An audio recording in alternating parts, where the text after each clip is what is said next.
ఇంకొకటి, అందరికీ డబ్బులు ఉండవు కదా.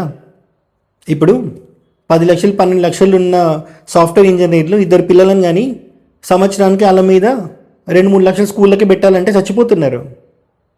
మరి ఇక పేదోడి పరిస్థితి ఏంటి? హై క్లాస్ చదువులు చదువుతారా? అయినా వాళ్ళకి అక్కడ ఇచ్చేది ఏంటి? బట్టలు, బుక్కులు, ఒక పూట భోజనము. ఇవి కంఫర్ట్స్ ఎట్లా అవుతాయి? ఇది బేసిక్ రిక్వైర్మెంట్స్కి కంఫర్ట్స్కి చాలా తేడా ఉంది.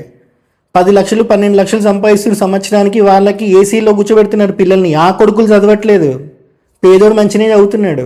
ఈ విషయం మాట్లాడండి. మీకు నిజంగా మాట్లాడాలి అని అంటే ప్రైవేట్ స్కూళ్ళ మీద మాట్లాడండి. బట్టలు కూడా ఆనే కొనుక్కోవాలి, టైలర్ వాడు వాడే ఉంటాడు, బుక్కులు కొనుక్కోవాలి, దాని మీద స్టిక్కరు వాడే ఇస్తాడు. ఎంత దోచుకుంటున్నారు. సంవత్సరానికి 1,00,000 వసూలు చేస్తూ ఇంకో 1,00,000 వసూలు చేస్తున్నారు.